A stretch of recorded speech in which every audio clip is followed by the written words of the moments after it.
Hello, and welcome to another Guide to Gold, a series where I teach you simple strategies and tactics that will help you improve as a player and carry yourself to the rank that you so desire at the end of the season. Today I will be discussing how to respond to the enemy's jungle pressure. The first step is to analyze both teams and look who has stronger champions at the early level. Before 15 minutes is the area where you're going to be using this guide the most and trying to assert your pressure as jungler the strongest, and that's where you need to worry about which team has stronger champions. In the game you're currently watching, I'm playing Kha'Zix versus a Master Yi jungler. I have the stronger early game and will be able to kill him when I run in. Because I have the stronger early game, I want to match his movements.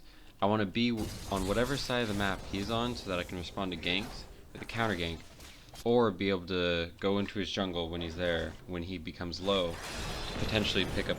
On the other hand, if I was playing Master Yi, I'd want to play the opposite. You want to stay on the opposite side of the map that the enemy jungler's on, because you will not be able to compete with him in a 2v2. So you want to farm and you want to try and take whatever advantage you can. If the enemy jungler ganks top, you'll be on the bot side, so you can either force a dragon, you can gank bot lane knowing full well that you have no worry of a counter gank, or you can move into his red side jungle and you can start taking camps for free, starving him of gold he would have had access to after that game. Generally, it's safe to assume junglers will go for a top lane gank. That is the clear path, what the clear path leads to, and that's what most junglers are typically going to go. Now, in my case, I'm playing Kha'Zix versus Yi, so I know I want to be at top lane because a 2v2 will always favor us, especially with a Darius top laner. Master Yi, on the other hand, should have played it to either farm and back, or to go mid lane or bot lane, where I would not be giving him the advantage. While Darius died, I was able to pick up a kill, and Teemo's incredibly low, giving me free reign of Yi's jungle. So we had just proceeded to kill Yi, and I had backed before coming out into the jungle. Both his buffs had just respawned, and he had responded as well. So a simple trick you can always use is always to go for their red buff, generally, their top lane buff. Because if both buffs are up, a jungler will almost always start at the buff they started with at the beginning of the game, so blue buff in this case for Yi. Rarely will they ever go for that red buff because it feels out of order for them, and so you'll almost always get a free buff out of situations such as that. A commonly ignored objective is Rift Herald. It gives you strong stats and allows your top lane to have complete dominance without your interaction allowing you to have stronger control over the bot side of the map. In this situation, I saw TF going bot lane, and while we did lose that double kill, it gave us the free reign to grab Rift Herald, allowing top lane to have complete control and give me the ability to go to bot lane and fix the gold deficit that's been created without worry about any power topping.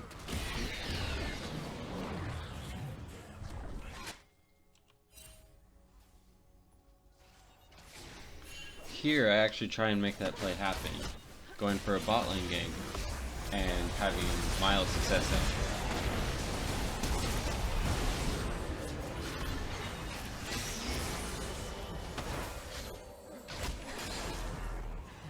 Despite successfully ganking bot lane and getting a free kill on Thresh, Draven remained alive, and we lost Darius to a gank with Master Yi and TF, despite my prediction of him being able to remain in control. Now normally with jungler pressure top lane, you take the dragon, but because of Vayne's low health, we were unable to do so, so I did the next best thing and I went into Yi's jungle to starve him of blue buff along with other gold as I take his Gromp as well before leaving.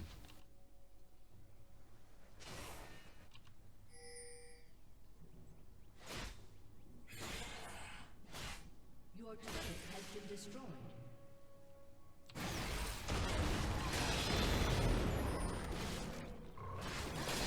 Now with those examples having been gone over, the basics of this really boil down to analyzing the team comps. Which team has the stronger early game team, and basing your gameplay upon it.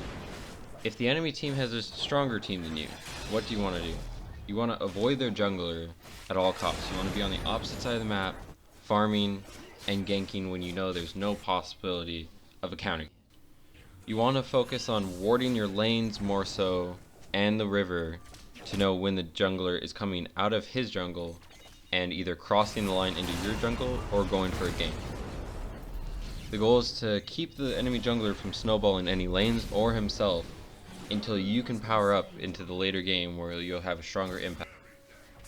On the other hand, as the stronger jungler, you want to do your best to starve the enemy of as much gold as you can and get your laners as far ahead as possible.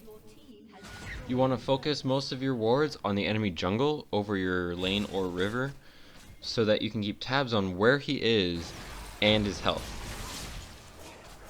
Knowing what jungle route he's taking allows you to stay on the same side of the map as him, making yourself open for counter ganks and to be able to kill him if he gets low enough while clearing. And finally, if you ever see the enemy jungler applying pressure on the map in any form, you should always try and have a response to that and apply your own pressure, whether it's in the same area or on a different quadrant of the map. If the enemy jungler ganks top lane and you're too far away to respond to it, you should always try and put pressure either on mid or bot lane if you can. Or the other option includes going into the enemy jungle. With jungle camps having such a high respawn and such high golden XP values, taking each camp out of one section of his jungle can severely hurt him and be almost equivalent to him gaining a kill. And those are the basics of applying jungle pressure and how to respond to the enemy's pressure. Good luck in solo queue, and until the next video, we're done here.